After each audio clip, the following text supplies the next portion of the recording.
오늘 계속해서 우리 다윗 이야기 계속해서 말씀을 통해서 나눠보도록 하겠습니다. 자, 오늘 다윗의 시간을 갖도록 하겠습니다. 우리 지난주에 다윗이 지난주에 어떻게 됐습니까? 바로 압살롬의 반역이 시작되었죠. 압살롬이 몇 년 동안 반역을 준비했다?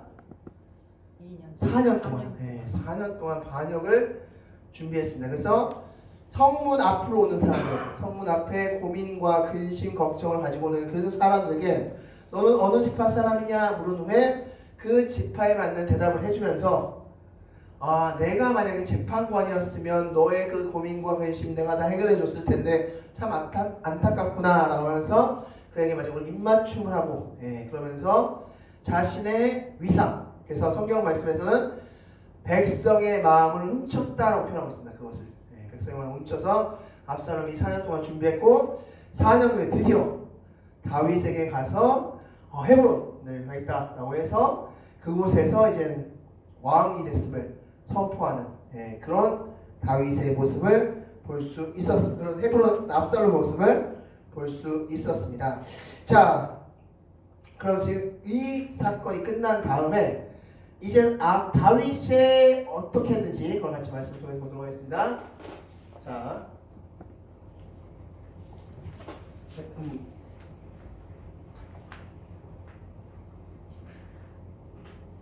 다윗의 사람들이라는 제목으로 오늘 말씀하겠습니다.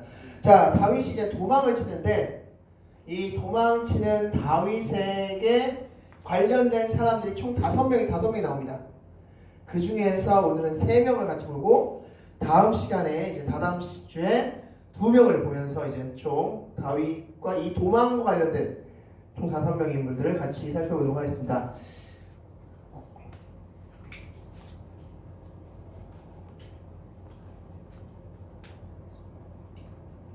15장 13절 말씀 다 같이 읽겠습니다. 시작! 전령이 다윗에게 와서 말하되 이스라엘의 인심이 다 압살롬에게로 돌아갔나이다 한지라. 아멘. 자, 누구에게 돌아갔다? 압살롬에게. 성경 말씀에서는 처음에 압살롬이 이제 반역을 우리 압살롬이 왕이 되었습니다 라고 외쳤을 때 몇 명이 같이 동조했다? 바로 200명이 같이 동조했다라고 성경은 기록하고 있습니다. 그렇게 이제 압살롬의 권위가 이제 점점 드러나고 있습니다. 그래서 이제 압살롬이 이제 예루살렘으로 진격해 오는 상황입니다. 예루살렘으로 진격해 오는 상황인데, 자, 그런데 문제는 그 다음 절입니다. 자, 13절 다 읽겠습니다. 시작! 다윗이 신하들에게 이르되 일어나 도망하자. 그렇지 아니하면 우리 중 한 사람도 압살롬에게서 피하지 못하리라. 칼날로 성읍을 칠까 하노라. 아멘. 자, 왜 이 말씀이 중요하고 왜 이 말씀이 문제일까요? 자, 왜 이 말씀이 다윗이 갑자기 도망가자고 합니다. 압살롬이 지금 쳐들어오고 있으니까 도망가자. 왜 이 말씀이 문제일까요? 다윗은 하나님께서 어떤 사람으로 부름하셨습니까? 전쟁의 사람으로 부름하셨습니다. 그래서 다윗이 성전을 건축하려고 했을 때 하나님은 막으셨습니다. 너의 후손, 너의 아들이 성전을 건축할 것이고 너는 전쟁으로 피를 많이 흘렸다고 표현하고 있습니다. 이 뜻은 단순히 피를 많이 흘렸기 때문에, 즉 피가 문제가 되었기 때문에 성전을 건축하지 못한다가 아니라 너가 해야 될 일은 전쟁을 통해서 나라를 강대하게 세우는 것이다 라는 것을 말씀하신 겁니다. 즉 다윗에게 있어서의 전쟁은 너무나 쉬운, 그래서 지금까지 백전백승의 그런 승률을 자랑했던 왕이 바로 다윗 왕이었습니다.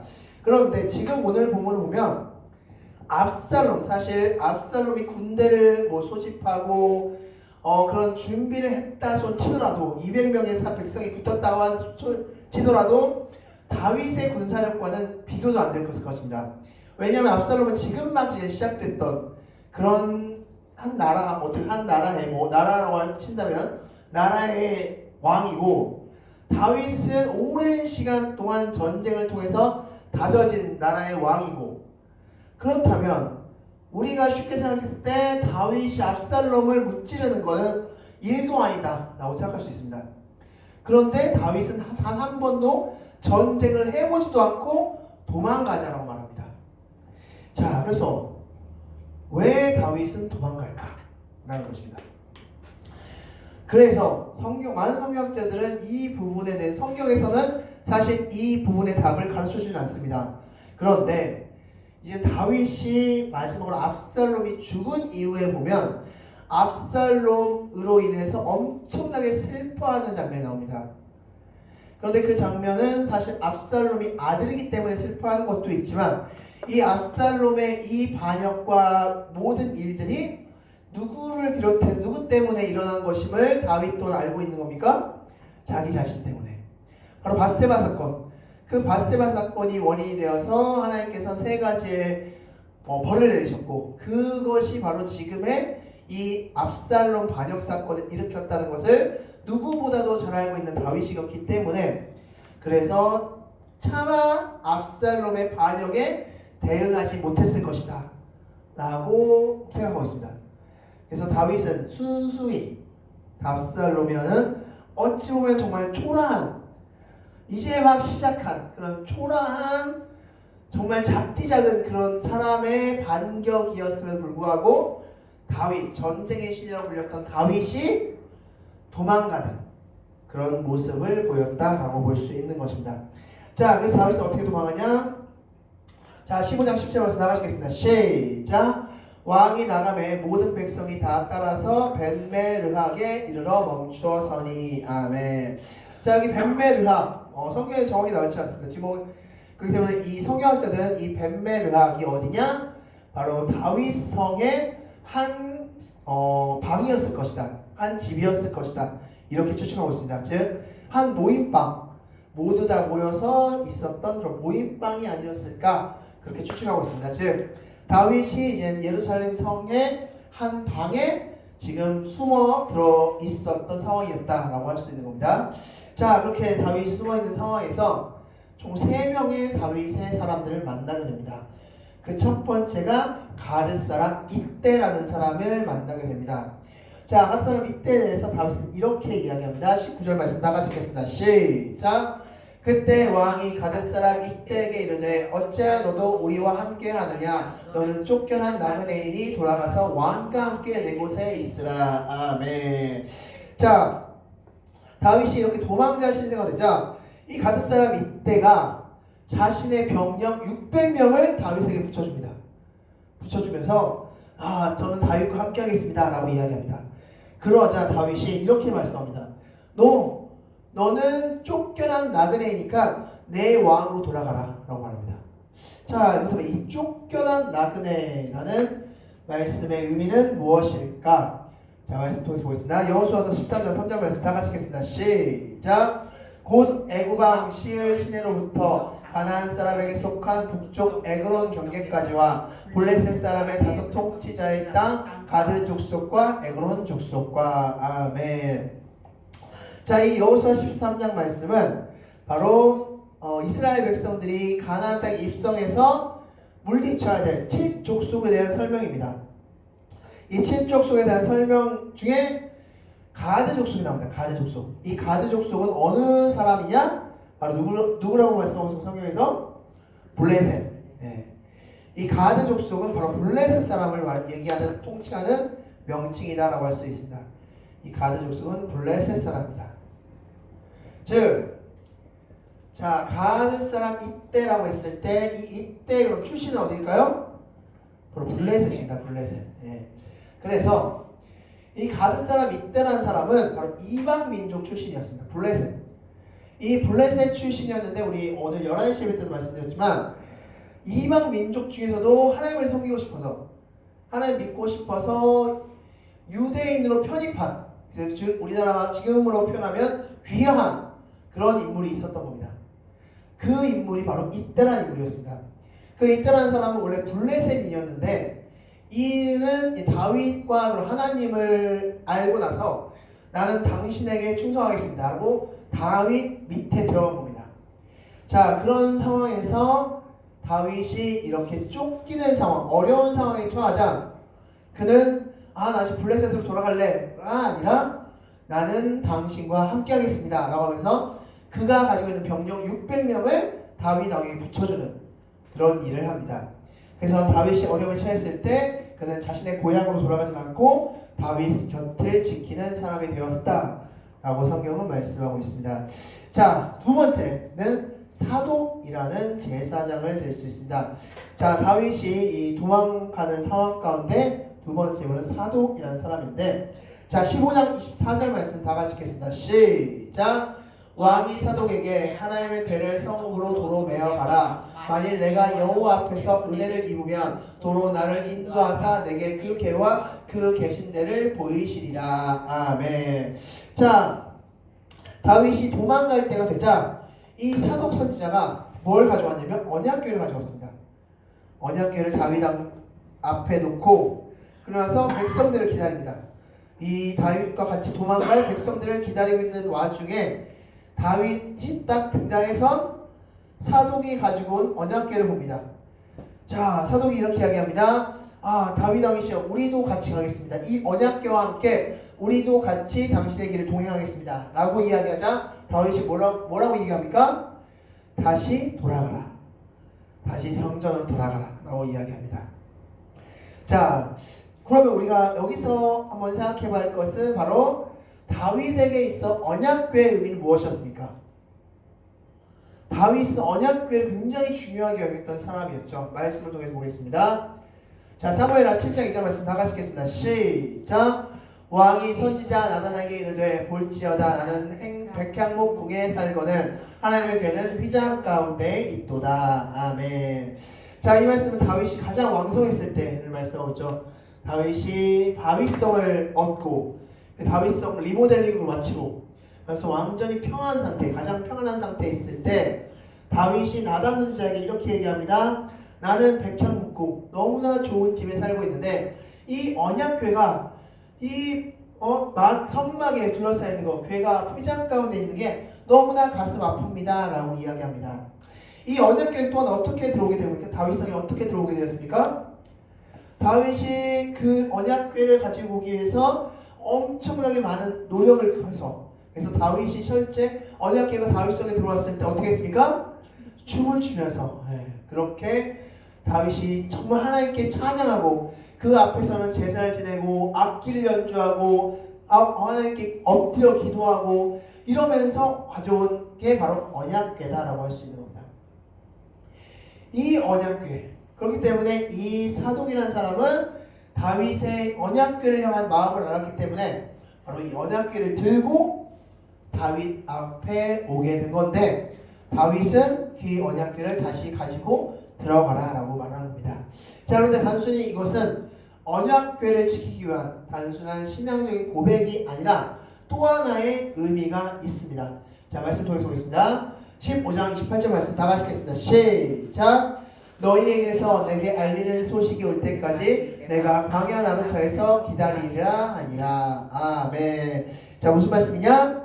바로 압살롬 군대가 어떻게 하는지 너가 그 동태를 좀 살피고 나에게 전해줘라 라는 것입니다. 바로 그런 의미로 사독을 성에 머물게 했다라고 할 수 있습니다. 그래서 정리하면 다윗은 사독에게 압살롬의 군대의 동태를 살펴달라는 부탁을 합니다. 그래서 너가 나에게 소식을 좀 전해달라.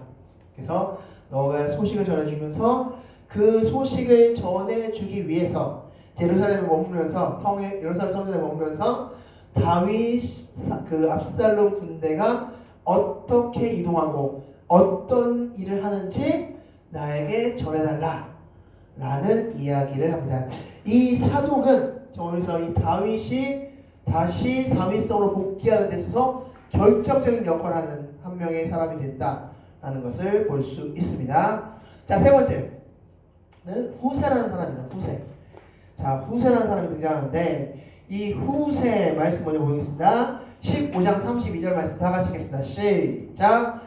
다윗이 하나님을 경배하는 마루턱에 이를 때 아렉 사람 후세가 옷을 찢고 머리에 덮어쓰고 다윗을 맞으러 온지라. 아멘. 자, 이 후세라는 사람이 다윗을 맞으러 왔는데 옷을 막 찢고 머리에 재를 뿌리면서 이렇게 슬픔을 느끼면서 이렇게 왔다라고 말씀하고 있는데, 먼저 첫 번째, 이 후세는 누구인가? 후세. 이 후세는 도대체 누구일까? 자, 성경 후세는 이렇게 설명하고 있습니다. 역대상 27장 33절 말씀 나같이 읽겠습니다. 시작. 아히도벨은 왕의 모사가 되었고 아렉 사람 후세는 왕의 벗이 되었고. 아멘. 자, 아히도벨은 누구였습니까? 네, 바로 압살롬으로 붙은 원래 모사, 그의 말이 곧 하나님의 말씀을 같았다라고 평가받는 그 아히도벨. 그 아히도벨은 지금 압살롬에게 붙었죠. 압살롬에 붙었고 아렉 사람 후세는 왕의 벗이라고 말씀하고 있습니다. 그래서 다윗의 절친이 바로 후세라고 할 수 있습니다. 다윗의 절친이었습니다. 그 후세가 지금 다윗이 어려움을 겪자 죄를 뒤집어 쓰고 옷을 찢으면서 막 슬퍼하고 있는 겁니다.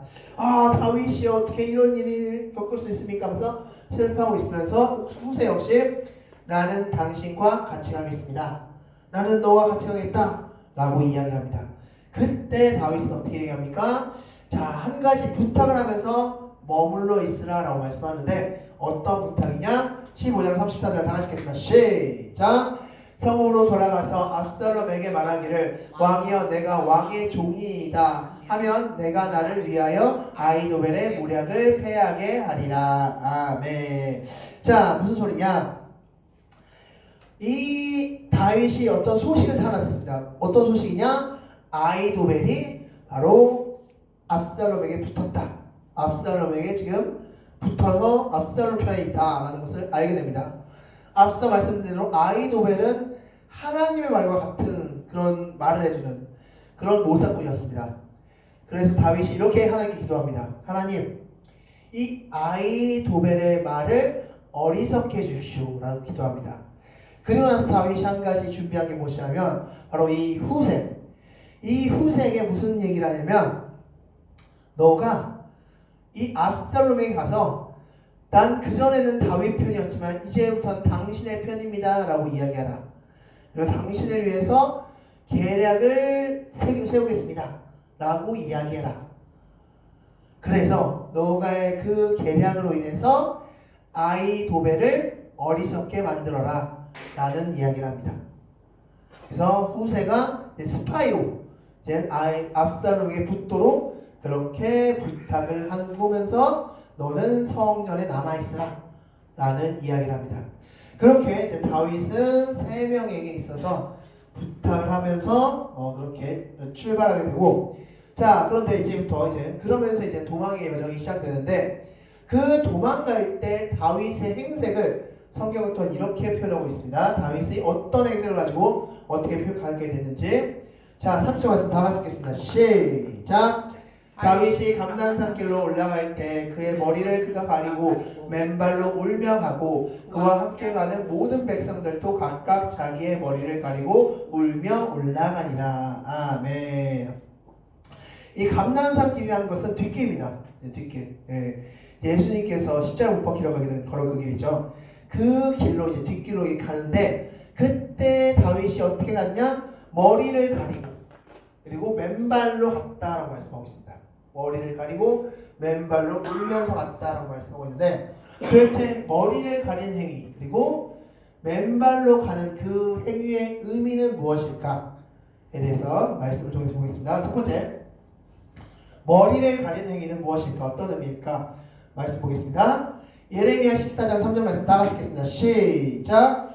귀인들은 자기 사환들을 보내어 물을 얻으려 하였으나 그들이 물을 얻지 못하며 빈 그릇으로 돌아오니 부끄럽고 근심하여 그들이 머리를 가리며. 아멘. 이 말씀 어떤 말씀이냐? 예레미야가 이제 예언의 말씀을 하는 겁니다.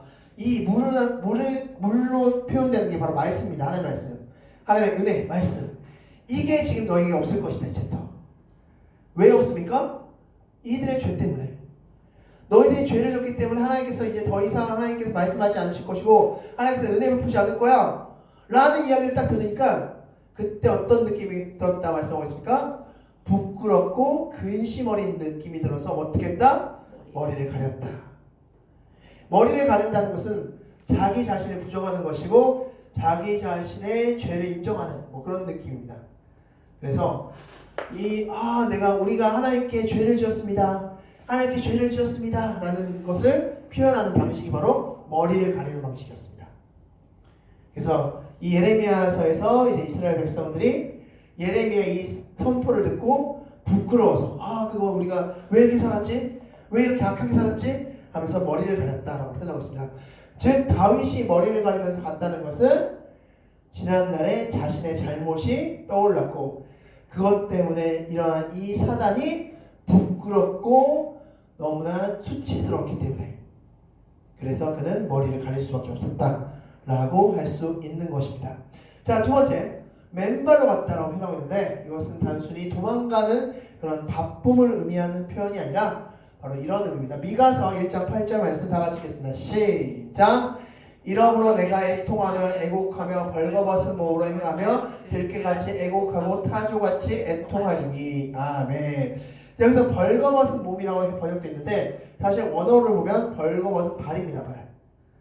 즉 이것은 미가 선지자가 역시 이스라엘 백성들의 포로 때 선포된 말씀으로서 그 역시 무엇 때문에 이 포로로 왜 70년 동안 포로로 갔습니까?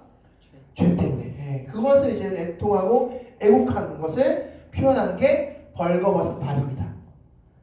맨발.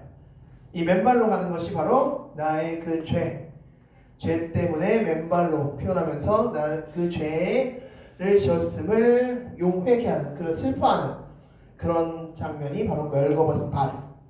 바로 그 장면을 표현한다는 것입니다. 즉 다윗이 맨발로 갔다라고 성경 굳이 표현한 것은 다윗이 지금 무엇을 일으키고 있다? 죄를 일으키고 있다. 자신의 그 죄. 내가 이렇게 죄를 져서 이런 신세가 됐고 지금 내 주변 사람들도 이런 상황 가운데 빠지겠구나 라는 것이 느껴졌기 때문에 그는 머리를 가렸고 맨발로 도망갔다 라고 성경은 기록하고 있습니다. 자, 그렇게 해서 다윗이 도망가게 됐고 이제 다음 주에 다시 두 명의 사람을 더 만나고 드디어 이제 다윗 하나님께서 이 압살롬을 어떻게 하시는지 또 다음 주에 말씀을 통해서 보도록 하겠습니다. 마지막 정리하도록 하겠습니다. 다 같이 읽겠습니다. 시작! 압살롬의 반역으로 인해 다윗은 다시 한번 도망자 신세가 됩니다. 이 모든 것이 자신의 죄 때문이었기에 그는 극도의 슬픔과 후회를 느끼고 있습니다. 아멘. 자, 이제 문제 같이 화면과 주보를 통해서 문제 같이 나누겠습니다. 첫 번째, 다윗은 압살롬이 반역한 후 도망갑니까? 네. 다윗은 한 번도 반격하지 않고 전쟁하지 않고 바로 도망가는 것을 택한다 라고 말씀하고 있습니다. 가드 사람 이때는 어느 나라 출신입니까? 그렇죠, 블레셋. 이 가드라는 뜻 자체가 블레셋이라는 뜻입니다. 그래서 가드 사람 이때는 블레셋 사람이다 라고 보시면 됩니다. 누가 언약궤를 메고 왔습니까? 네, 사독 제사장이 언약궤를 메고 같이 도망가겠습니다 라고 했는데 다윗이 그러지 말자, 너는 여기 남아있으라 라고 이야기했습니다. 다윗은 사독에게 무엇을 부탁합니까? 한마디로 압살롬의 동태를 살펴달라. 압살롬이 어떻게 하는지 그 동태를 살펴달라.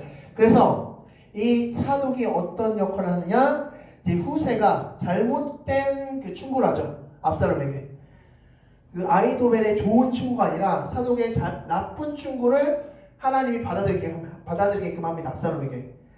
그 이야기를 이 사독에게 후세가 사독에게 지금 압살롬이 이런 내 작전을 선택했습니다. 이제 압살롬이 이렇게 행동할 겁니다 라는 것을 이 사독에게 전달합니다. 사독이 그것을 다윗에게 전달하고 다윗이 그것에 대응하게끔 합니다. 그래서 이 사독은 거기에 남아서 아주 중요한 역할을 하는 사람이 된다 라고 볼 수 있는 겁니다. 자, 후세에게 무엇을 부탁합니까? 한마디로 압살롬에게 합류해라. 너희가 이제 압살롬에게 당신이 이제 나의 종입니다. 내가 당신의 종입니다. 나는 당신의 종입니다. 당신의 이제 그 전에 내가 다윗을 섬겼지만 이제부터 당신을 섬길 겁니다 라고 하면서 압살롬에게 합류해라 라고 말씀하셨습니다. 자, 머리를 가리는 것은 어떤 의미였습니까? 부끄럽고 힘들었고 죄를 뉘우치는, 그러니까 죄를 느끼는, 내가 하나님께 이런 잘못을 하면서 자기를 부정하고 자기를 없애는 그런 행동, 그것이 바로 머리를 가리는 행동이다 라고 볼 수 있는 것입니다. 맨발로 가는 행위는 어떤 의미였습니까? 애통하고 애곡 예. 죄를 인정하고 로 애통하고 애곡하고 죄를 일으키는. 그래서 역시 맨발로 가는 행위 역시 동일한 행위다 라고 할 수 있는 겁니다. 그래서 다윗은 도망을 할 때 바로 이것이 자신의 죄 때문이 많았기 때문에 그는 머리를 가렸고 맨발로 가는 행동을 하였다 라고 말씀할 수 있습니다. 자, 이제 다다음 주 말씀에는 이제 아이도벨의 자살이라는 제목으로 같이 말씀하겠습니다. 그래서 하나님이 이제 이 압살롬 군대를, 압살롬을 어떻게 만들어 가시는지, 어떻게 하시는지, 그리고 다윗을 또 어떻게 하시는지 그것을 다음 주에 같이 말씀을 통해서 보도록 하겠습니다. 자, 마지막 결론 말씀 마치고 읽고 마치겠습니다. 다 같이 읽겠습니다. 시작. 압살롬의 반역이 시작되자 다윗은 싸워보지도 않고 도망쳤으며 그의 주변 사람들도 함께 피해를 입었다. 한 명이 무너지면 다 무너진다. 아멘. 기도하겠습니다.